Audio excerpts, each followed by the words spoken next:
It is the YouTube home for BamaOnLine.com on a Thursday morning, May the 16th, 2024. Travis Reier, senior analyst for BOL, alongside senior team writer Charlie Potter. Charlie, how we doing this morning? Great, man. It's good to be back. Glad to have you back in a tri-box setting on this Thursday, as we also welcome in down there in the prestigious Center Square.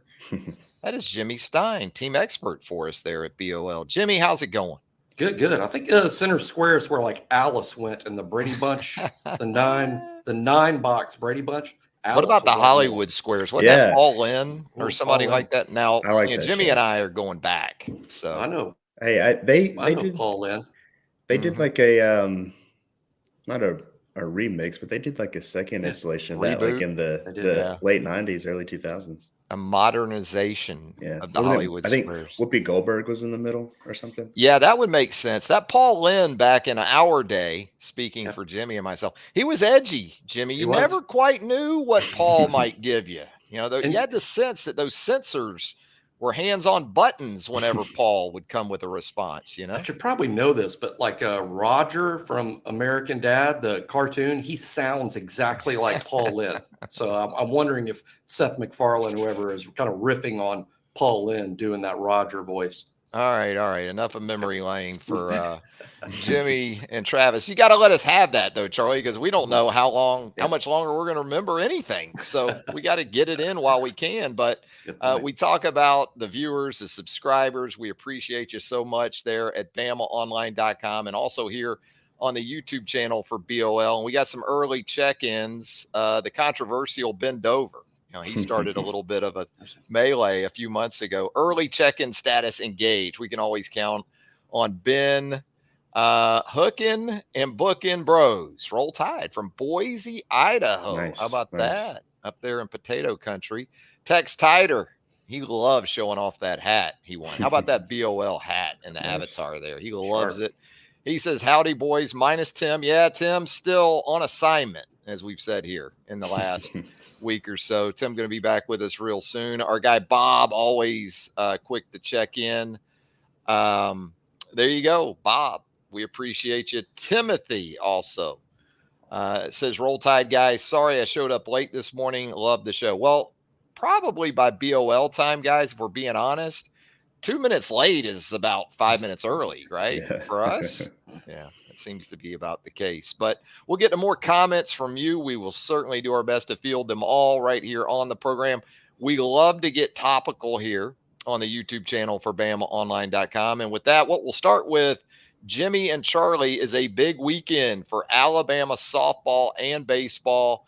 Jimmy, we talked about this earlier in the week. Charlie, we talked about this earlier in the week. The presence of Alabama once again as a softball regional host. And so now, with that as the backdrop, you think about the actual softball, right, Jimmy, and the challenges that await this team. Specifically, when I look at this regional, I can almost break it down to two players, Kayla Beaver and Valerie Cagle for Clemson, the reigning USA softball player of the year for 2023. She can throw it and she can hit it. And so the question for me becomes, I guess, Jimmy, more so with Cagle in the circle, will Alabama, if it comes down to it, be able to muster much of anything at all against this talented pitcher? You know, one thing about Alabama this year, they've been extremely consistent. I think if you told me right now what the final score was going to be, I would tell you who won the game.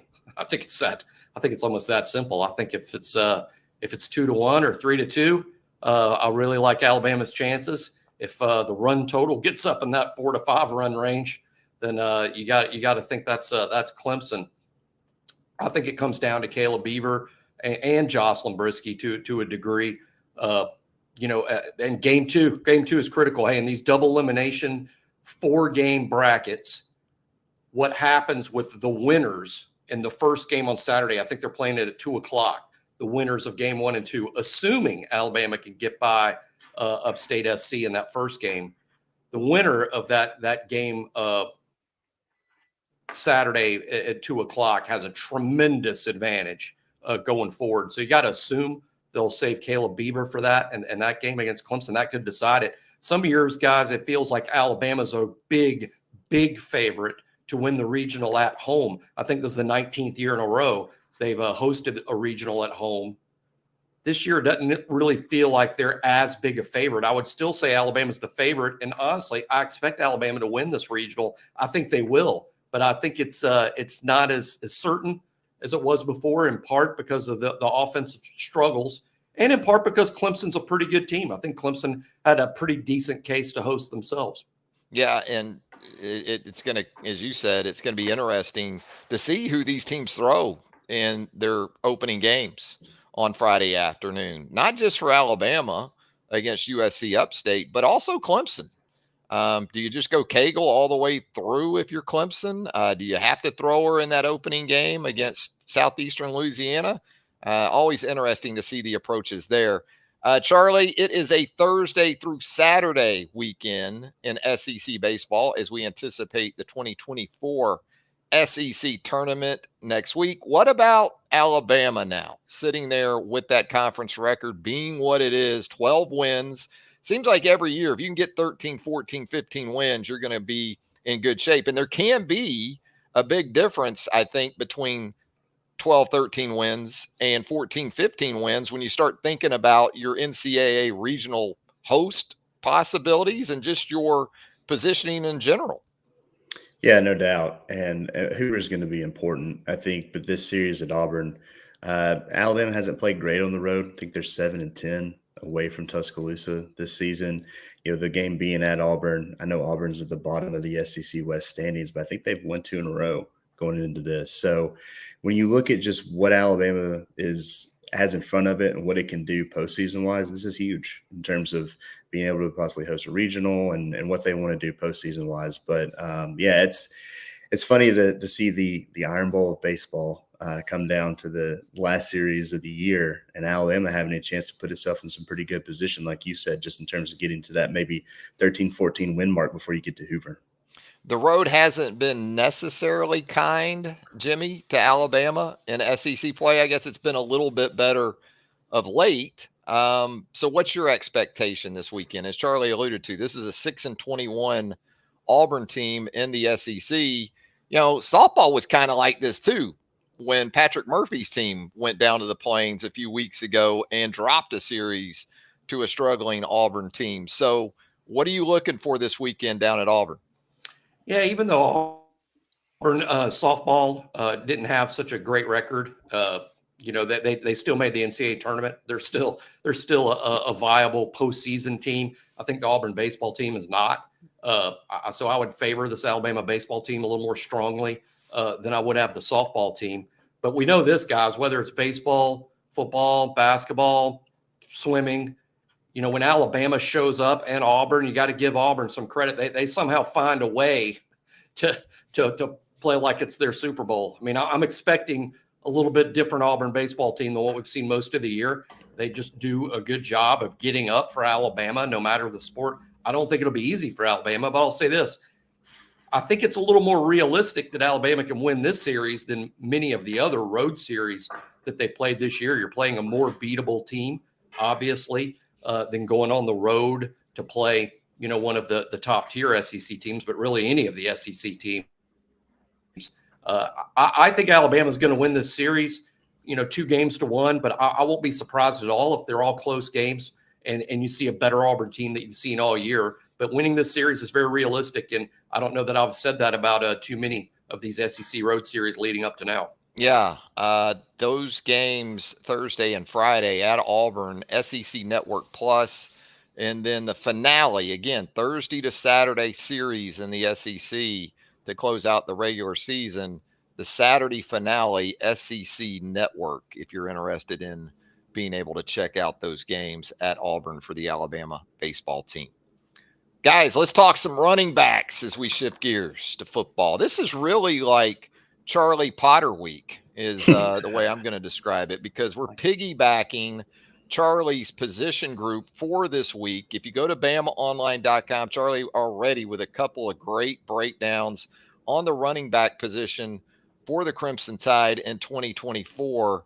And, you know, Charlie, when you think about it, the losses they seem heavy. I mean, you lose Jace McClellan, you lose Roydell Williams to the transfer portal.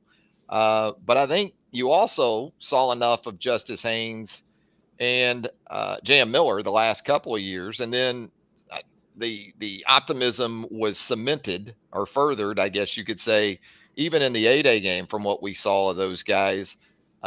Crazy as it may sound, there may be more positivity about the position than there was even a year ago. I wouldn't say more, but maybe as much, because you do feel good about those first two guys, and even a guy we didn't see a lot of last year, and Richard Young looks like he's ready to take another step. Yeah, no doubt. I think equal is a good word there, because losing a guy like Jace McClellan, that's never ideal, just because of his experience, his leadership, and Roydell too. Roydell was a ton of fun to cover, just because he's always smiling and a positive guy, and he's a tough runner. He's a bowling ball. You like to have that in your short yardage situations. But Nick Saban mentioned it a lot last year, of just how good he felt about the running back room if it could stay healthy, and I think it was pretty early on. When Kalen DeBoer took over, being asked about this offense, he mentioned the running back room and how much he liked what he saw from that group. And so you have Justice Haynes and Jam Miller stepping into larger roles.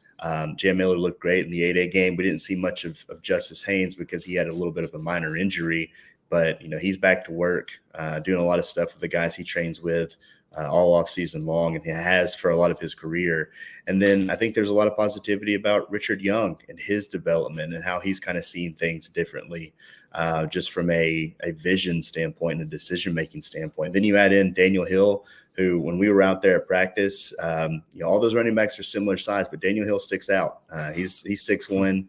He's a big dude. And Justice Haynes mentioned him as just being a physical running back, and I think that's the differentiator of this group. And then they're going to add Kevin Riley later this month, the in-state prospect. So, to go 5 deep with that group with basically guys that were top 100 or damn near close to it during the recruiting process, it's a deep room. I think I'll be interested to see the next steps that all of these guys can take.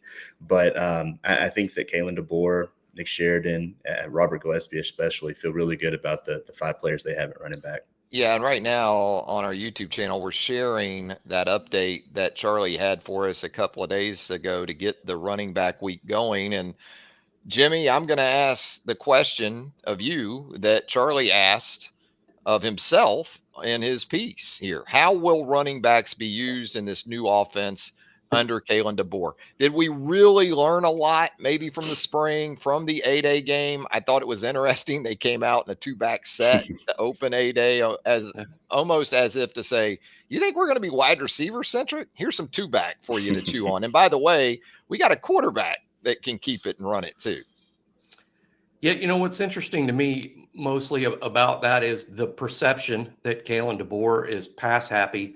I think some of it had to do with just who we had at quarterback at Washington, and Michael Penix, who, 8th pick in the draft, I think led the nation in passing 2 years ago and was like 2nd last year. And they think, well, that's Kalen DeBoer. Look how much he throws it. I think that was really almost a product of just Michael Penix and that wide receiver room he had at Washington. I think most of the great offensive gurus, the very best of the best, they build it around what they've got. And in my opinion, the Alabama running back room is the strength of the offense. I think you can depend on that group. He has been effusive in praise. I say all the time, coaches often talk in coach speak. Coaches are usually very positive when they talk about their players.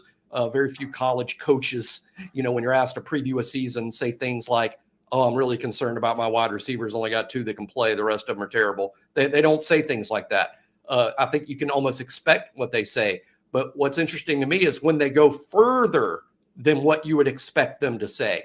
And that's been Kalen DeBoer talking about the running back group. He's been effusive in praising that group as a whole, the whole room. And I really think that looking at Washington's stats a year ago is going to mislead a lot of people into thinking what this offense is going to look like. I'm not saying it's 3 yards in a cloud of dust or Gene Stallings in 1991. I'm saying they're going to use these backs a lot, and they're going to depend on the backs a lot. And I would really call Justice Haynes and Jam Miller the centerpiece of the offense, really. I know Milroe will get a lot of attention, but I think Haynes and Miller are going to be the show. I could see a breakdown as we look at the question that Charlie posed here in his piece too. Who will lead Alabama in rushing? I could see a breakdown similar to what we saw from TJ Yeldon and Derrick Henry in 2014. Neither one of those guys were 1,000-yard rushers, but they were both 900 plus. So maybe something in that neighborhood.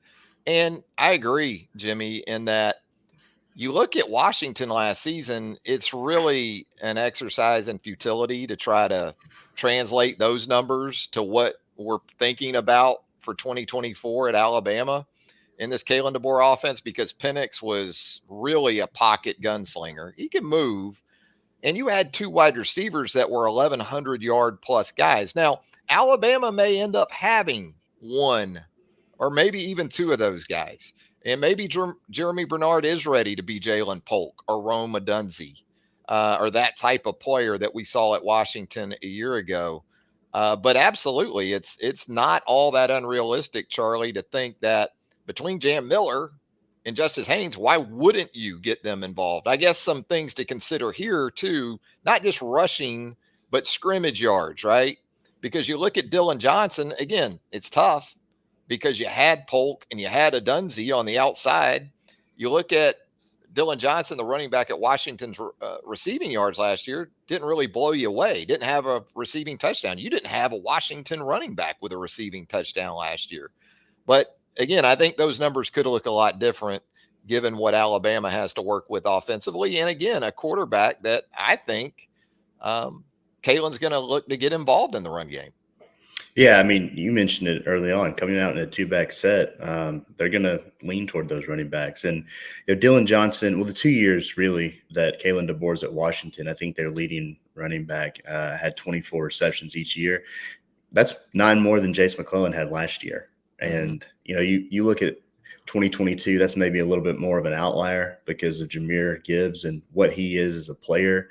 But you mentioned the TJ Yeldon and Derrick Henry year. I kind of think 2022 might be a little bit more of what we should expect from the running back group, just because you look at the rushing breakdown from Gibbs and Jace. They were I wrote it down, 151 and 111 in terms of carries. Yeah. And I think that I like Justice as the number 1 back, just because he has more of that maybe receiving element to his game than Jam does. I think Jam can certainly get the job done out of the backfield, but I think you can split it up that way. I easily see both of these guys getting over 110 carries. And it just depends on what they're able to do in that passing game. If they can get to that 25-plus catch threshold, these guys are going to be huge weapons offensively. And I think both of them can get it done. It'll be interesting to see, what happens from a development standpoint at the wide receiver position. Like you said, I don't think there's a Rome Odunze on this roster, but there's not many of those guys on the planet. And so if you can get Jeremy Bernard and Kendrick Law, Kobe Prentice, get those guys rolling, I think this offense can be super balanced. And I think having both Justice and Jam and even Richard Young, I think they could be very serviceable and very dangerous for this offense in 2024. And we talk about guys taking the next step. This is where Jimmy, Jalen Milroe proving capable of taking another step in processing and getting through his reads and getting the ball to the running back at times in the passing game, because we saw that some last year too. Check downs, things like that. It's typically one of those things that young quarterbacks fight the most. They really don't like checking the ball down. They want to push the ball. But those opportunities should be there this year, I think. And that goes back to Jalen's development. Sure. And DeBoer's obviously got the track record and what he did with Penix. I was really surprised when he talked about Jalen Milroe's development, and he's mentioned several times about how Jalen's legs are such a weapon. Penix ran a 4.5 in Indianapolis at the I was shocked just based on the fact Penix didn't run the ball very much at Washington, and the whole time he's a 4.5 guy. So you really kind of question, like, are they really going to run Milroe? Because they didn't run Penix, at all. But Jalen Milroe obviously made so many big plays with his legs in his first year as a starter. I think that is something that they will build around. His development will tell us a lot about how they use the run game, honestly. I mean, if Jalen Milroe's made huge steps forward in terms of being a passer at the highest level, that maybe you see a little bit less of the backs. But I think they're going to depend on the running backs early. I think they're going to see how far those backs can take them, taking as much heat as possible off of Milroe and just sort of building as the season progresses. But with Jam Miller and Justice Haynes both, I just see them getting a lot of carries, and Milroe kind of being a bigger, his arm and passing being a bigger part of things as the season progresses. So I'm thinking in September, you see a lot of Jam and Justice. Maybe in November, it's more Milroe throwing the ball. But it's nice that Milroe, while he's developing, while he's learning the offense, can lean on Miller and Haynes, knowing that they're going to be highly productive.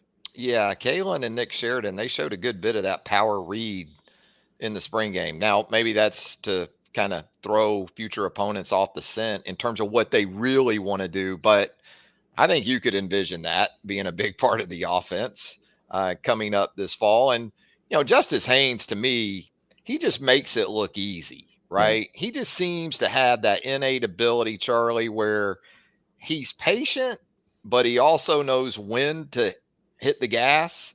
And I know he's number 22. Maybe there's some, number bias going into this, but in the way he does that, he reminds me again of another guy, Emmitt Smith, that wore number 22, maybe with a little more acceleration. I'm not going to say anything negative about Emmitt Smith. He ran for a zillion yards in the NFL. But you do think that this situation will be split pretty evenly because Jam gives you some dynamics too. And, pass protection, the passing game off the ball.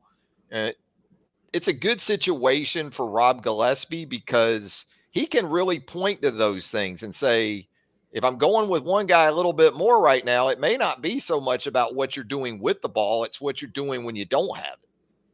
Oh, yeah, no doubt. Pass pro is important. And I think all these backs, it's important for them to improve in that area because that was a little bit of an issue last year. But with Justice, yeah, I mean, he's so smooth. I thought you were going to talk about Mark Ingram when you said 22. Yeah, I see some Mark Ingram there too. But no, I do think he just looks like a complete back to me.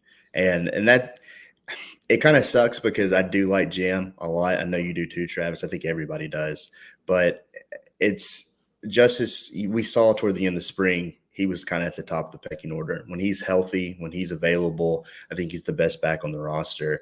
And he's a guy that, I think that the issue in the spring was minor. I don't think that's anything to worry about.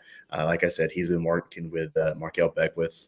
Just you can see some of the videos he's tweeted out. He's actually down in Tampa. Last year we did a story when we moved over to On3 about Jalen Milroe and the wide receivers being down in Tampa. And he's down there with Milroe and Ty Simpson, if anybody's worried about that. And guys like CJ Dupree and some other receivers. So they're definitely getting the work in. He's doing everything that's necessary, I think, to be that number one back. But he just has kind of the feel, the confidence, the vision of an elite back. And I think if he puts everything together like he's capable of, he could have a special year. Jimmy, even in the Michigan game, Jace had a great game. Don't get me wrong. Mm-hmm.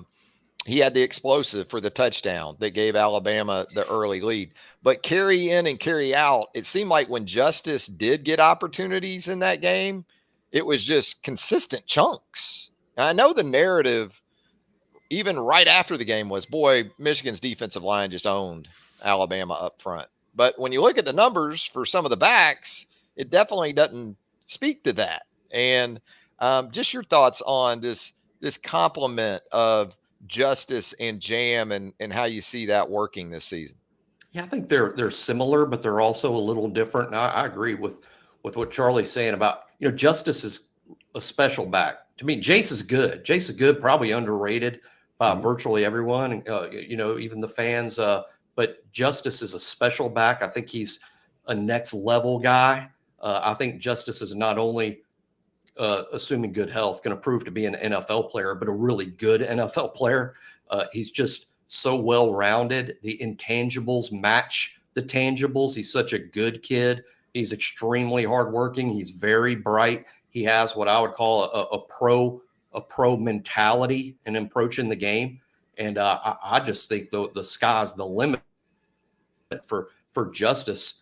Jam Miller is a really good player. I think Jam is probably a step up than what we've seen from Alabama backs recently in terms of his talent level. But if Justice is a full go and 100%, I would imagine he's going to get the most snaps, the most touches, the most carries. But Jam showed us on A-Day, guys, that, hey, he was the MVP A-Day. He could be the MVP of any week. I think he's that going to be that productive. But also at the same time, I'm not sure he's as talented as Justice Haynes is. I'm not sure many backs are. I think Justice is just a special player. And the Michigan game showed that, in the sense that Justice didn't play a major role all year. And then you look at the Michigan game on those individual carries, Justice looked like the best back on the field. And he hadn't played a whole lot during the season. So I'm expecting a huge year from Justice if he stays healthy. If not, Jam Miller is more than capable. And even Richard Young showed on A-Day that he's ready to play SEC football. Yeah, we're gonna go with Richard Young now, and talk about the question Charlie had in one of his running back pieces there with us at BamaOnLine.com this week. Will Richard Young take the next step? Charlie, it looked like in the A-Day game, he took some steps over some people, ran with some power. And you think about it just from a talent perspective, he isn't going to take a back seat, I don't think, to any of these guys. He's got it from that perspective, but just the polish maybe and the continued development maybe that he needs to continue to experience here before he becomes an even bigger factor in this offense. Yeah, you can see the last paragraph there. It's a quote from Tyler Booker. I asked him, it was the last media opportunity we had before A-Day, and just asked about the running back group. And he went out of his way to talk about Richard and just the confidence and the vision that he has, the patience that he's kind of developed. And I think that's kind of encompassing of where he's at in his careers. He's always been a good player. He and Justice, that's a hell of a haul at the running back group to get both of those guys in the same class, because those guys could go and be potentially the number one guy at separate places. But I think with Richard, he got on campus a little later. His development's a little further behind in terms of where Justice Haynes is. But you're right. I mean, he's not going to take a back seat to anybody. He's working hard this offseason. And I think in the A-Day game, he showed a lot of flash. He showed a lot of physicality, which I think is big for him. I think he had 29 yards and a touchdown. Look at what he did in the opportunities he had last year as a true freshman. That's more than what he was able to do in, I think, 3 games of action. So going back to that 2022 season with Jahmyr Gibbs and Jace McClellan, you had Roydell Williams as that number 3 back. And I think he had almost 60 carries. I don't know if Richard Young will get that, but that's why I said the 2022 season, because those 3 backs and their workload and kind of where they were at in terms of how they were used, I think that's what you can envision for these 3 guys. And I think Richard, if he can take that next step, he's going to see a ton more carries this year. He's going to be a guy that's obviously in on some special teams units, but I think from an offensive standpoint, his productivity could certainly see a big boost. We're going to go into our show chat here. You got to venture in there carefully sometimes. You got to maybe wear a football helmet when you go in there. But JT83, a loyal viewer of the program, asks, are any of you surprised Richard Young stayed after spring with what he did? I know that other programs were coming after him hard. Jimmy, what do you think about that? Well, I think that term surprise, I don't know that any of us should ever be surprised anymore at anything. I didn't expect Richard Young to leave Alabama. It wasn't my expectation that he would. If he had, would I have been surprised? No, not in 2024. Not in this age with NIL and the portal amok. But I didn't expect him to leave. If anything, I think Gillespie, does a great job of just creating personal relationships with his guys. And Alabama hasn't had a lot of hokey pokey with that running back room at all. As a matter of fact, Justice Haynes was patient, waiting his turn. Jam Miller's been very patient, waiting on his turn. I think Richard Young's taking just a cue from the other guys in the room, and he's going to be patient too. And even though he's going to be almost certainly RB3 this fall, and probably, Charlie said 60 carries, that sounds about right to me, 60 or maybe a little less. But the other two guys were patient. And I think Richard Young's going to be patient too. Being the running back at Alabama is a big deal. And that's why you're able to do things like sign Justice Haynes and Richard Young in the same group. Yeah, different era, but you're talking about a position where Derrick Henry nearly left Alabama after a couple of years, and he would have had to sit out a year. Now, this is immediate eligibility anywhere you want to go. I guess, though, Charlie, when you think about it, never can have enough capable running backs. We've seen that year in and year out. Every year, it seems like we get the question, do they have too many guys, too many mouths to feed? They're going to have 5 scholarship backs. And then we get to early November, like we did a couple of years ago when you were cross-training DeMoy Kennedy and some other guys to the running back position because you were so beat up. That answers that question, it seems like, on an annual basis. And so what do you think with Richard Young? You said it, maybe 5 carries a game in the regular season as an average. You said 60. I'm going to divide by 12, even with my public school background. That tells me that's about 5. Is that what you're kind of having in mind for him? And again, the possibility at any time you can go from the third guy to the first guy pretty quickly. Yeah, Roydell had 56 2 years ago. So I think there, or maybe under, like what Jimmy said, I think it feels right just at this point in the calendar before we get to preseason camp.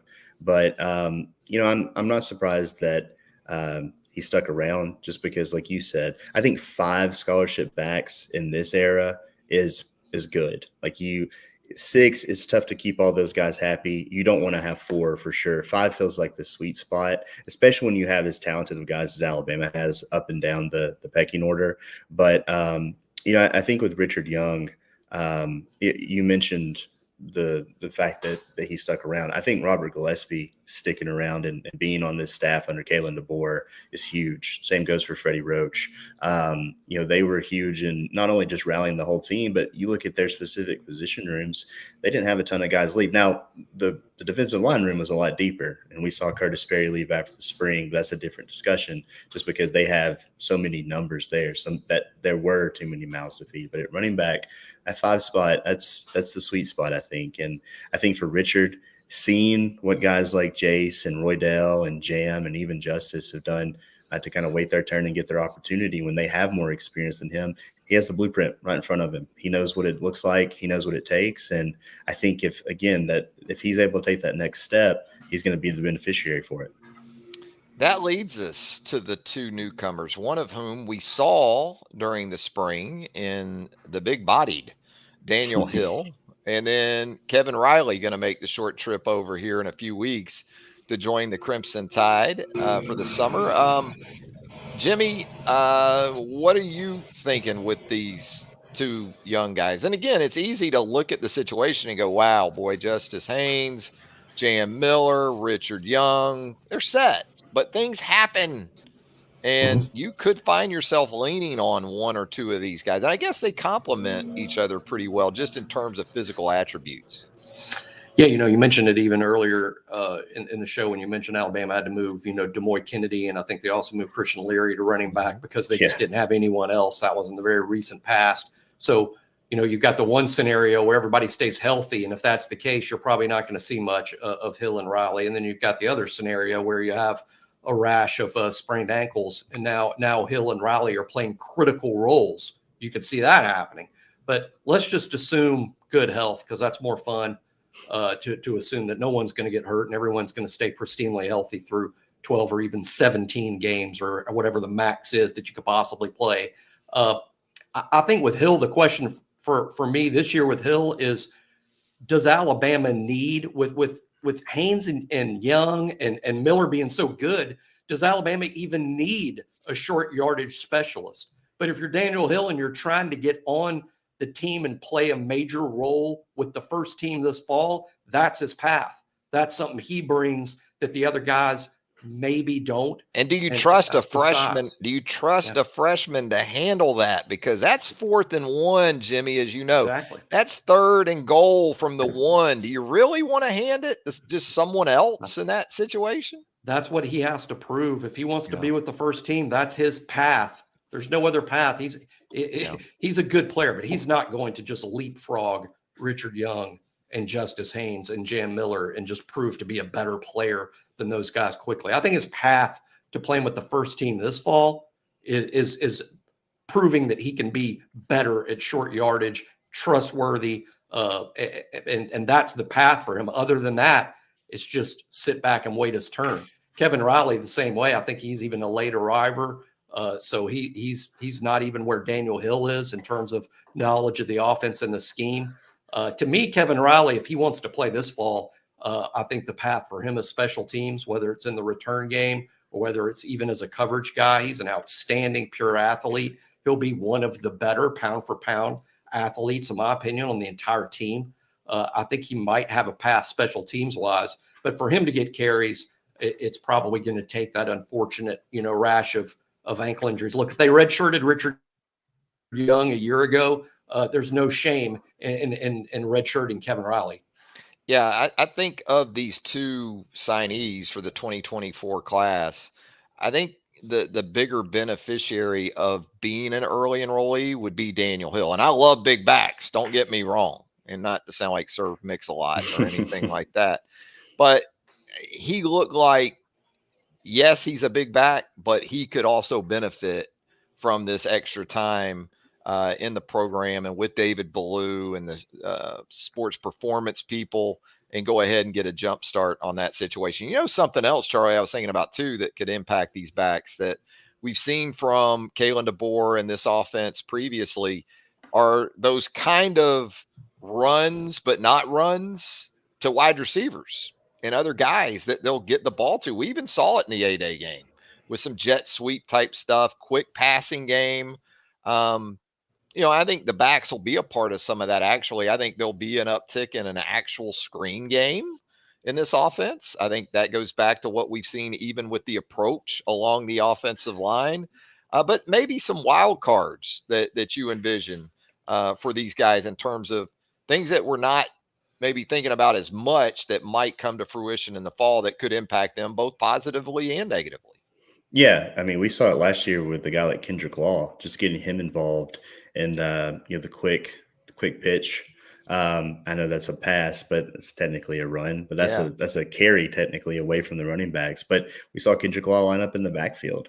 I think that's a possibility. And really, the biggest, it's tough to say like detriment to the running backs because I don't think it's a detriment to the offense at all. But Jalen Milroe, if he has another year where he's right there, waiting to see if he gets an invite to New York, it's because he had a hell of a year throwing the ball, but it's also because he put up a lot of numbers rushing it too. So I think that's really, to me, that's the biggest wild card or joker in all of this. But I do think, getting guys like Kendrick Law and some of these other guys involved in just the motion game is going to be big. And going back to the young guys, I mean, it's tough for those guys just to get carries in general. You've only had, I think, twice since 2009 that the number 4 guy on that list has had more than 40 carries. And one of those was that 2018 season when you had Najee Harris, Damian Harris, and Josh Jacobs all with 100+ carries. Yeah. And that was with Tua and Jalen Hurts. So they were that offense was just rolling. But it's tough. So it's not if you're one of those young guys, if you're not getting a ton of carries or a lot of playing time on offense, don't hang your head because it's tough. It is tough. And what else we want to talk about, guys? We want to talk about some scheduling news here of late as it relates to Alabama football and Alabama men's hoops. There it is, Jimmy. A look at Alabama's 2024 football schedule. We got some information this week on some kickoff times. We like filling in those times, don't we, Charlie? Do a great job of keeping us abreast of all this. And as you can see right here, Charlie's latest update to the 2024 slate. Western Kentucky, 6 o'clock, Tuscaloosa, Kalen DeBoer's Alabama debut on ESPN, not SEC Network, but on the mothership, Jimmy. I think that makes a lot of sense, especially, man, the game, as we know, has changed so much because you think about Nick Saban's debut at Alabama in 2007. It was a Western, but it was Western Carolina. And I want to say that was pay-per-view because there was no SEC Network back then. I think that, Jimmy, if my memory serves me correctly, which it easily could not be, I think that was a Chris Stewart and maybe Tyler Watts pay-per-view deal. Well, I was there, so I don't remember watching the broadcast at all.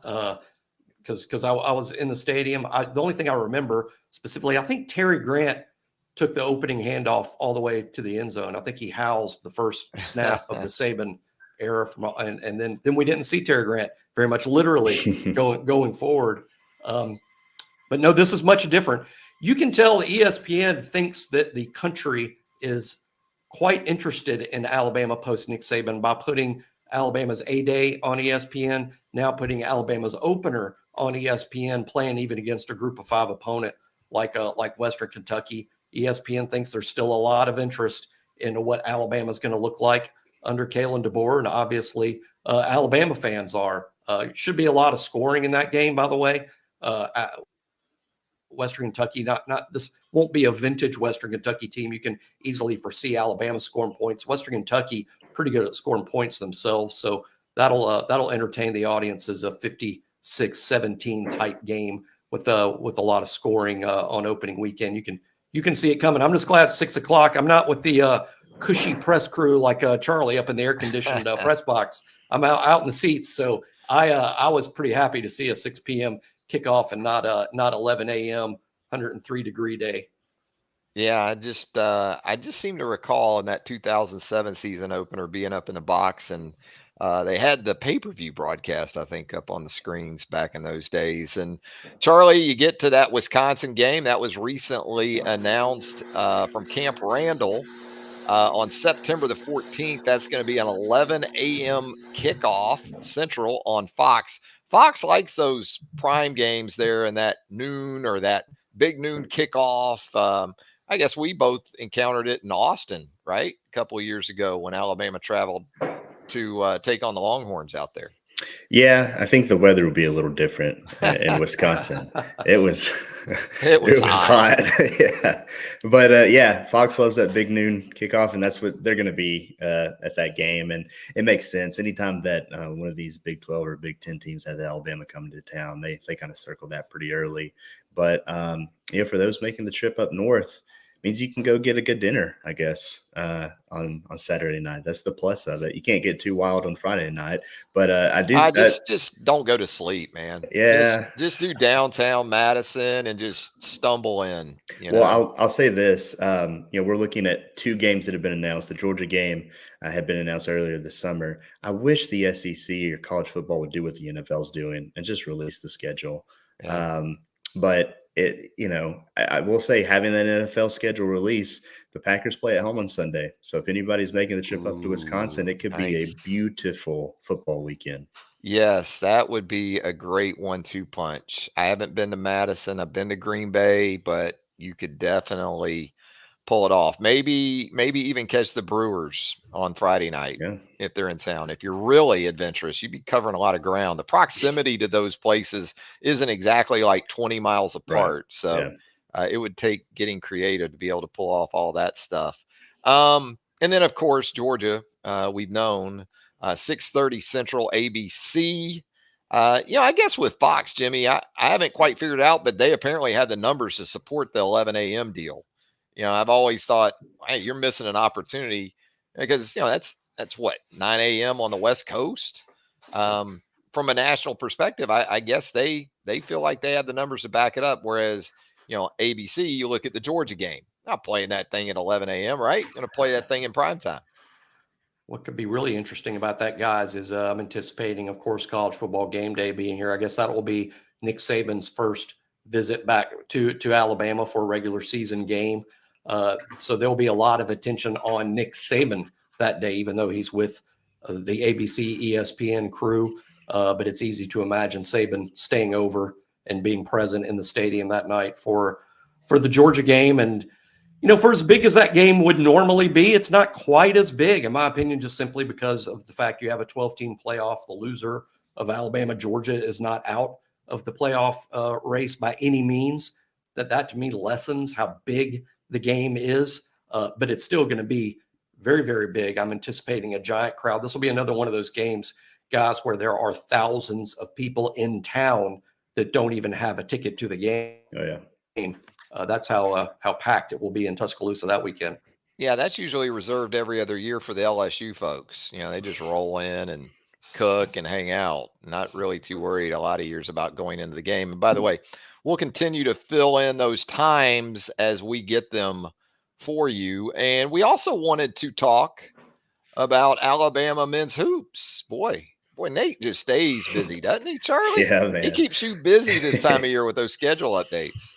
Yeah, you got a barrage of them last week, and it started with what it had been reported, but it's really kind of coming to fruition that it's being finalized, that NIL-driven event in Las Vegas, the Players Era Festival, where each participating team's getting $1 million.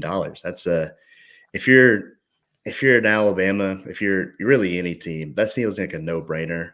We'll see how long these events can last, but if you're getting a guaranteed paycheck for your players, man, it's tough to say no to that, especially with the field that's out there.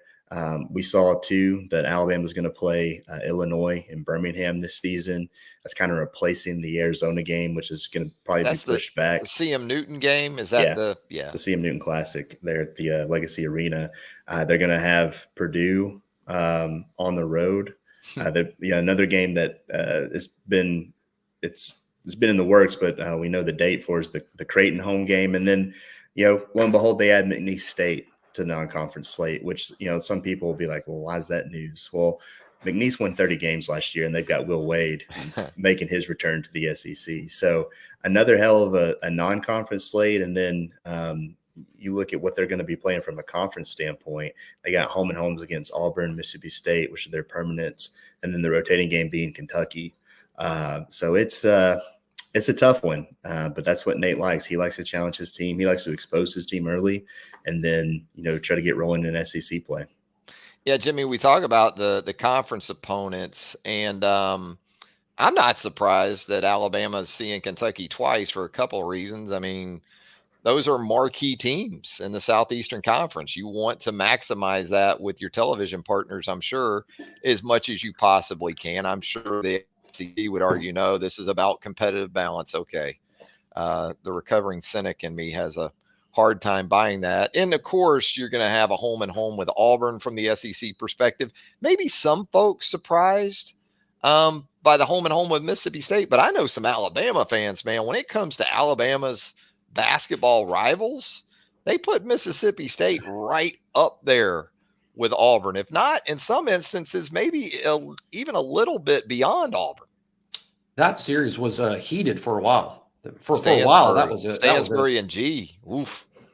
Yeah, they were going at it on the recruiting is what leads to almost all the bad blood when stuff like that happens.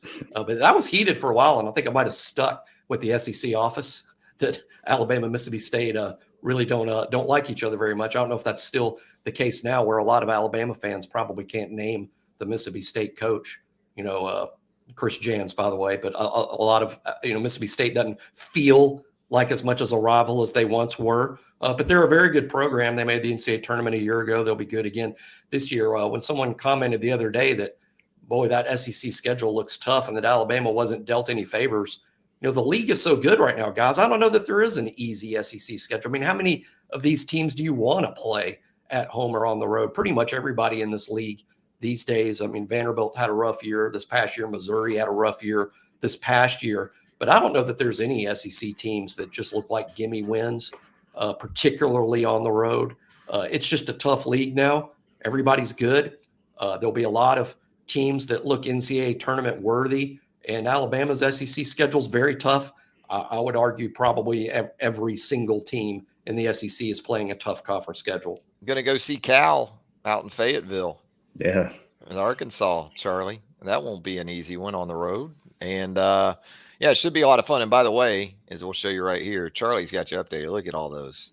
He's got the conference opponent story. He's got the McNeese State ad. He's got Purdue. He mentioned Alabama, Illinois, and that neutral site 2-gamer in Birmingham and Chicago. So, boy, Nate Oates just keeps scheduling at a very high level. By the way, in terms of bucket list basketball stops, Mackey Arena, guys, at Purdue. That would be pretty high up there, wouldn't it, Charlie? Yeah, that's a good one. You won't have Zach Edey to worry about, so it could be an enjoyable game. I do. Well, I've been there for a concert, but that game at Texas, that Moody Center, man, I know it's not as historical. It's obviously brand new, but that's a state of the art place. We'll see if Uncle Tim will let me go out there. We'll see how that plays out. Well, Jimmy, we always appreciate having you here with us, not only on the YouTube channel for BamaOnLine.com, but of course, right there on the roundtable. If you haven't subscribed to the YouTube channel here for BOL, we would certainly encourage you to do that right now. Hit that subscribe button, turn on those notifications, hit a like for us if you don't mind. We would appreciate that greatly. Charlie, same for you. All the great work for us there at Bama Online and right here as well. Of course, Charlie, going to keep you up to speed on all things Crimson Tide team related. Now, tomorrow, we're going to have a Tri-Box recruiting show here on the channel. I'll be joined by Andrew Bone and Joseph Hastings. So if you are looking for recruiting talk in depth, that'll be Friday morning right here on the YouTube home for BamaOnline.com. Guys, thanks again.